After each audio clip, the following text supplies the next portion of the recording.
대한민국에서는 전쟁의 그림자가 결코 완전히 사라지지 않습니다. 항상 북한과 그 변덕스럽고 불안정한 독재자 김정은이 언제든지 예고도 없이 공격을 감행할 위험이 존재합니다. 그리고 북한이 오늘날 전 세계에서 단 9개뿐인 핵 보유국 중 하나라는 점에서 남한에 치명적인 피해를 입힐 수 있다는 것은 의심의 여지가 없습니다. 하지만 남한은 전쟁 발발 시 북한을 분쇄할 강력한 새 계획이 있습니다. 이 모든 계획의 핵심에는 괴물 미사일 현무호가 있습니다.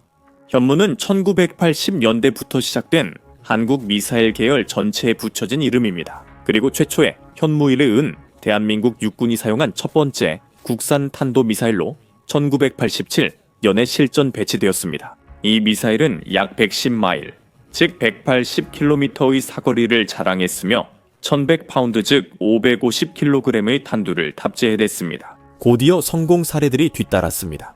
현무이는 사거리를 최대 500마일까지 늘렸고 원래보다 2배 큰 탄두를 장착했습니다.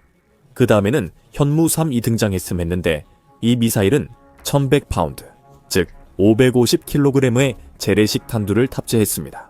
이 미사일은 이전 모델들처럼 탄도 미사일이라기보다는 순항 미사일에 더 가까웠으며 삼청 변형은 최대 930마일까지 사거리를 커버할 수 있는 것으로 알려져 있습니다.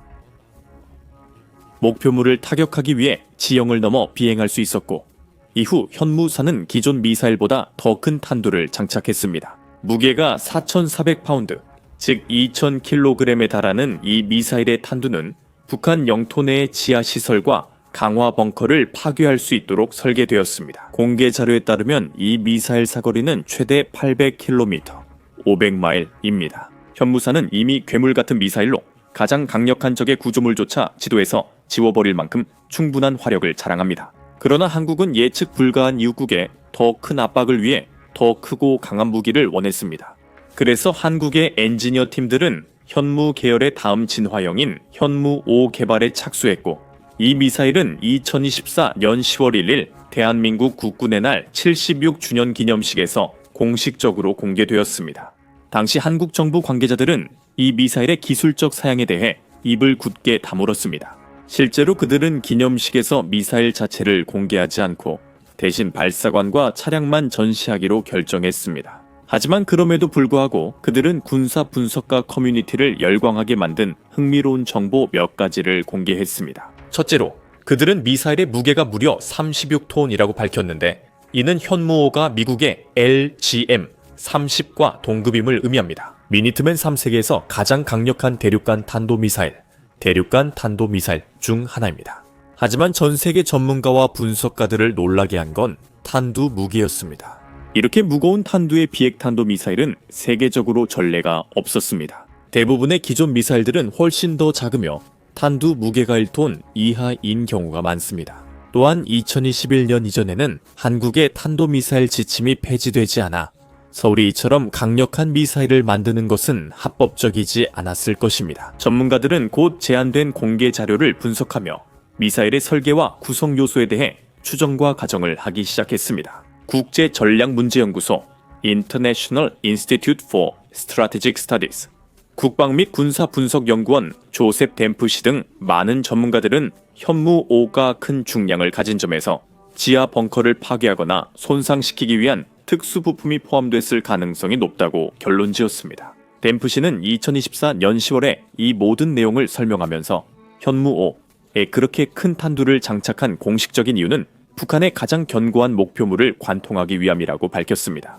현무5의 8톤 탄두는 고성능 폭약뿐 아니라 관통력과 파괴력 강화를 위해 고밀도 금속 관통체나 선행, 탄덤 탄두가 포함될 수 있습니다. 다른 분석가들은 이 미사일이 약 52피트 16m, 길이와 약 52피트 16m, 직경을 가진 2단 고체 연료 엔진으로 추진될 가능성이 높다고 의견을 밝혔습니다. 공식 보고서에 따르면 이 미사일은 대한민국의 자동차 제조업체인 기아자동차가 생산한 구축 K901 이동식 발사 차량을 사용한다고 밝혀졌습니다.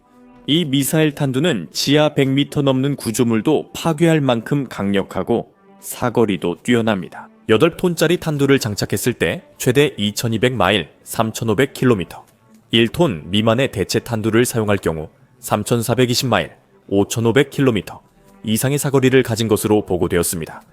한국 관계자들은 현무5를 여러 번 괴물 미사일이라 불렀는데 그 이유는 쉽게 알 수 있습니다. 이 미사일은 국내 미사일 중 전례 없는 화력을 지닌 최대 규모의 벙커 버스터 중 하나입니다. 믿기 힘든 사거리와 속도를 겸비한 이 미사일은 최고 속도가 마하 10, 즉 음속의 10배에 달하며 하강 단계에서는 시속 7,000마일이 넘는 속도에 도달할 수 있다고 알려져 있습니다. 이 미사일은 모든 주요 지표에서 최고 성능을 자랑합니다. 그리고 이 미사일은 한 가지 분명한 목적을 가지고 설계되었습니다. 바로 대한민국이 북한의 지하시설을 파괴할 수 있는 능력을 갖추도록 하기 위함입니다. 대한민국이 필요하다고 느낄 때 언제든 그렇게 할 수 있도록 말이죠. 이것은 두 가지 중요한 이유에서 의미가 있습니다. 첫째, 현무5는 서울의 가장 강력한 억제력입니다. 이 미사일은 김정은과 북한 군부에 압박을 가합니다. 이제 그들은 지하시설이 더 이상 안전하지 않다는 것을 알게 됐기 때문입니다. 또한 그 시설에 보관 중인 모든 것에도 동일하게 적용됩니다. 예를 들어 약 50기로 추정되는 그들의 핵무기 보유고도 마찬가지입니다. 현무5가 공개되기 전에는 평양이 그 핵무기들이 표적이 되거나 파괴될 것을 굳이 걱정할 필요가 없었습니다. 하지만 한국의 괴물 미사일은 판도를 완전히 바꿔놓았습니다. 둘째, 만약 현무5의 억제력이 결국 충분하지 않아서 북한이 남한을 공격하려 한다 해도 서울은 믿을 수 없을 만큼 강력한 무기를 갖게 됩니다. 눈 깜짝할 사이에 한국 지휘관들은 현무5를 배치해 북한 전역의 지하기지와 지상 구조물을 모두 타격할 수 있습니다. 이 미사일들은 긴 사거리와 빠른 속도, 큰 탄두로 광범위한 지역에 치명적 피해를 줄 수 있습니다. 핵무기만큼은 아니지만 여전히 대규모 적군을 완전히 섬멸하고 광범위한 기반 시설을 순식간에 지도에서 지워버릴 수 있을 정도입니다. 그리고 이것은 단순한 가상 계획이나 이론적인 전략이 아니라 대한민국이 미래에 언젠가 시행하려는 것이 아니라 이미 진행 중인 일입니다. 2025년 10월 대한민국 국방부 장관 응유백은 현무5가 대량 생산에 들어갔으며 연말까지 전면 배치를 계획하고 있다고 발표했습니다. 장관은 한국이 자체 핵미사일을 가질 수 없어 차선책으로 현무5를 선택했다고 밝혔습니다.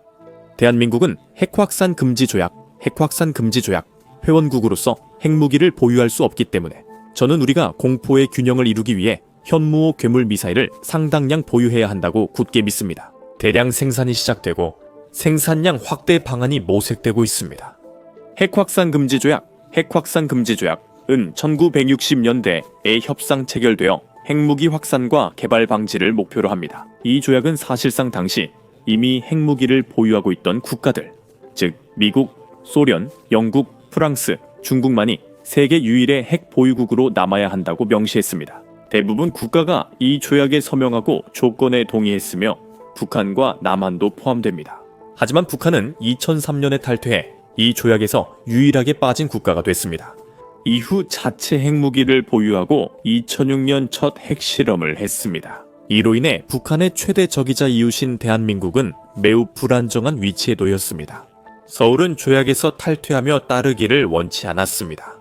또한 정치적으로나 군사적으로나 매우 광범위한 파장이 있을 수 있었습니다. 하지만 서울은 갑자기 새로운 핵 보유국 옆에 위치하게 되었고 자국 영토와 국민이 핵 공격을 당할 수 있다는 두려운 가능성에 직면했습니다. 그때부터 대한민국은 진정한 외줄타기를 하듯 북한의 위협에 대응할 방법을 모색해야 했습니다.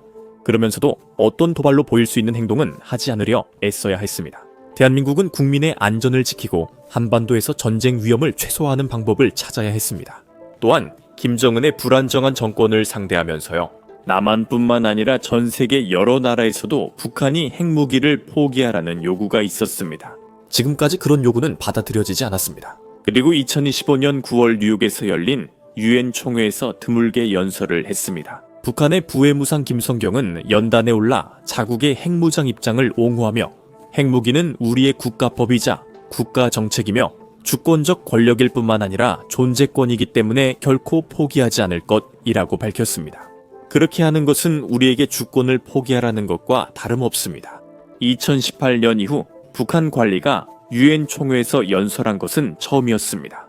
이는 트럼프 대통령과 김정은의 비핵화 회담 결렬 직전 한반도 긴장이 다시 높아지던 때였습니다. 총 16분간 이어진 그의 연설에서 부회무상은 북한이 자국의 안보를 지키기 위해 핵무기를 반드시 보유해야 한다는 점을 분명히 했습니다. 북한은 미국이 주도하는 국가연합의 공격성이 높아지고 있다고 주장하며 이 연합에는 한국과 일본도 포함됩니다. 두 나라는 미국과 여러 차례 군사훈련을 했고 적으로 간주됩니다. 김정은의 시각에서 부해무상은 자국의 핵무기를 중요한 전쟁 억제력이라고 불렀습니다. 그리고 북한 최고 지도자 역시 비핵화의 어떤 가능성도 거부했으며 2025년 9월에 그렇게 밝혔습니다. 끊임없고 빠른 개발과 위협적인 시위를 통해 우리의 핵 억제력은 외부의 군사적 위협, 침략, 공격으로부터 국가 주권, 영토 보전, 국민의 생명과 안전을 지킬 수 있는 능력과 신뢰성을 입증했습니다. 한반도와 지역의 안보 계수를 꾸준히 높였으며 적대국들이 비상사태 발생 시 치명적인 결과를 두려워하게 만들었습니다. 하지만 핵무기는 북한이 더 안전하고 안심할 수 있게 해줄 수 있을지 모르지만 실제로는 정반대의 효과를 가져왔습니다. 한국은 자신의 입지를 강화하기 위해 미국과 같은 핵심 동맹국과의 관계를 강화하는 데 주력해왔습니다. 한편 북한은 2010년대 중반 이후 긴장 완화에 거의 조치를 취하지 않았습니다. 북한은 점점 더 자주 미사일 실험을 실시해왔으며 일본 해와 같은 지역에서 다양한 크기와 종류의 무기를 발사해왔습니다. 몇몇 실험은 실패했지만 다른 실험은 성공해 북한의 미사일 능력은 시간이 지나며 뚜렷이 향상되었습니다. 특히 화성 15, 17, 18, 19, 20 등 북한의 ICBM은 모두 최대 9,300마일 이상 사거리로 미국 본토까지 도달할 수 있습니다. 화성 20은 평양 무기고에 새로 추가된 가장 발전된 무기입니다. 10월 20일 북한 수도 군사 퍼레이드에서 공개됐습니다. 이 미사일은 북한 국영 언론에 따르면 북한에서 가장 강력한 전략 무기 체계로 불리고 있습니다.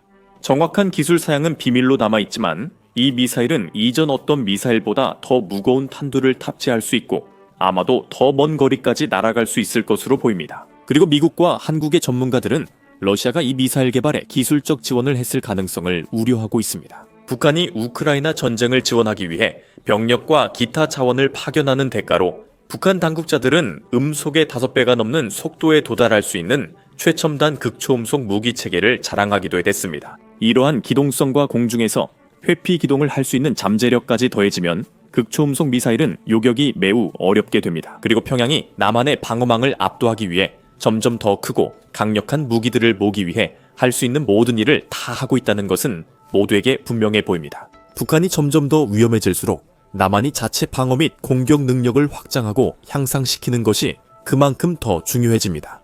이 때문에 2021년 미국이 남한의 탄도미사일 사거리 지침 폐기를 허용했고 서울이 현무호 같은 대형 미사일 개발이 가능해졌습니다.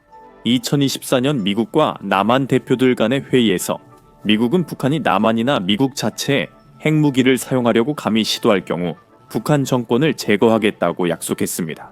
양측은 미국의 확고한 확장 억제 공약이 대한민국, 즉 남한에 대해 미국의 모든 역량, 핵무기를 포함한 전력을 바탕으로 이루어진다는 점을 재확인했습니다. 그들은 조선민주주의인민공화국이 대한민국에 대해 어떤 핵 공격을 감행하더라도 신속하고 압도적이며 결정적인 대응에 직면하게 될 것임을 재확인했습니다. 미국은 또한 조선민주주의인민공화국이 미국이나 그 동맹국에 대해 어떤 핵 공격을 감행하는 것도 용납할 수 없다는 점을 재확인했습니다. 그리고 그것이 정권 종말로 이어질 것이라고 했습니다. 2022년 미국 핵태세 검토에 따라 이는 대담하고 강력한 발언이었습니다. 하지만 군사 세계에서는 말만으로는 상대에게 진정한 두려움을 주고 침공 공격을 억제하기에 충분하지 않을 때가 있습니다. 이를 위해서는 행동도 필요하며 현무호 개발은 당시 상황에서 대한민국이 취할 수 있었던 가장 크고 결정적인 조치였을 것입니다. 북한이 한반도의 긴장을 완화할 의지를 전혀 보이지 않고 중국과 러시아 같은 세계 주요 군사 강국들과의 관계를 강화하고 있습니다. 대한민국은 예측할 수 없는 이웃이 해가 갈수록 더 강해지는 것을 그저 앉아서 기다리고 지켜볼 수만은 없었습니다. 어떻게든 대응해야 했고 실제로 그렇게 했습니다. 현무호는 핵무기는 아니지만 한반도의 두 나라 사이의 균형을 맞추는 데 확실히 도움이 됩니다. 사실상 평양 측에 있는 수십 개의 핵탄두와 대륙간 탄도미사일을 무력화시키는 셈입니다. 이 강력한 미사일은 또한 대한민국이 2016년에 도입한 종합군사 전략인 삼축 체계와도 완벽하게 맞아떨어집니다. 또 한 번의 북한 핵미사일 시험 이후 이는 북한의 핵미사일 위협에 억제하고 대응하기 위해 설계된 것입니다. 쌈축 체계는 킬체인, 한국형 미사일 방어 체계, 코리아 에어 앤 미사일 디펜스, 그리고 한국형 대량응징보복, 한국형 대량응징보복이라는 세 가지 핵심 요소로 구성되어 있습니다. 대량응징보복입니다. 현무호는 킬체인과 한국형 대량응징보복 축 모두에 포함될 수 있습니다. 킬체인은 세 축 중 첫 번째로 북한의 미사일 발사 기지, 지휘소, 핵무기 저장고를 탐지하고 파괴하는 역할을 합니다. 실제로 남한을 향해 사용되기 전에 위성 정찰 시스템과 감시 드론의 도움으로 목표를 정확히 찾아낸 뒤 현무호 미사일은 몇 분 만에 발사되어 불벼락을 내릴 수 있습니다. 북한의 지상시설과 자산뿐 아니라 7천여 개 지하기지도 모두 타격할 수 있다고 합니다. 이런 방식으로 작전을 수행하면 서울은 적이 단 한 발의 탄두도 발사하기 전에 평양의 핵무기 비축분을 선제적으로 파괴할 수 있습니다. 또는 최악의 상황이 발생해서 북한이 핵무기나 다른 대규모 공격을 동반한 남한 공격을 감행한다면 한국은 삼축 체계의 세 번째 요소인 KMPR을 가동할 수 있습니다. 이 축은 보복과 서울이 공격받았을 때의 대응, 적 방역 방법에 관한 것입니다. 한국형 대량응징보복 교리에 따르면 똑같거나 그보다 더 큰 피해를 주고 한 번에 북한 정권을 소탕하는 것입니다. 만약 북한이 어떤 형태로든 대규모 공격을 시작한다면 남한은 즉시 대응하여 평양에 대규모 정밀 타격을 가해 북한 지도부를 제거할 것입니다. 중요한 군사본부와 핵심 인프라 시설들입니다. 현무호는 뛰어난 속도, 정밀도, 사거리로 이런 최악의 상황에서 매우 귀중한 자산입니다. 이 미사일은 서울이 북한에 신속히 방역하고 목표 달성 가능성을 높여줍니다. 김정은과 평양 지도부의 핵심 인물들을 제거하며 정권을 끝내려 하고 서울은 현무호에 그치지 않고 있습니다. 국방부 장관유는 이미 미사일의 설계를 더욱 업그레이드하여 사거리를 늘리고 탄두를 더 크고 치명적으로 만드는 가능성에 대해 언급한 바 있습니다. 업그레이드나 후속 변형의 작동 방식은 지켜봐야 합니다. 하지만 현 상태만으로도 현무호 괴물 미사일은 북한의 최고 지도자와 군 지휘관들의 마음에 진정한 두려움을 심어주기에 충분합니다. 북한이 핵무기를 지하에 숨겼을지 몰라도 서울 엔지니어들 덕분에 이제 그 무기들은 안전하지 않고 평양도 더 이상 우위에 있지 않습니다. 상황이 역전되어 양측 힘이 균형을 이루었고 대한민국은 한반도 전역에서 우위를 주장할 무기를 갖추게 됐습니다. 북한과 남한 사이에 전쟁이 발발할 경우 어떻게 전개될 수 있는지에 대해 자세히 알아보려면 저희의 상세한 영상 분석을 시청해보세요. 이 영상에서는 양측의 장단점과 충돌 시 승산을 평가합니다. 또는 이 영상을 통해 북한의 군사력이 주장만큼 강력하지 않을 수도 있다는 사실을 확인해보세요. 평양의 최고 핵 잠수함이 몇 달째 움직이지 않아 실효성에 의문이 제기되고 있습니다. 그리고 마지막으로 저희 채널을 구독하고 알림을 활성화해서 한반도와 전 세계의 불안정한 지역에서 발생하는 속보나 주요 소식을 가장 먼저 받아보시기 바랍니다.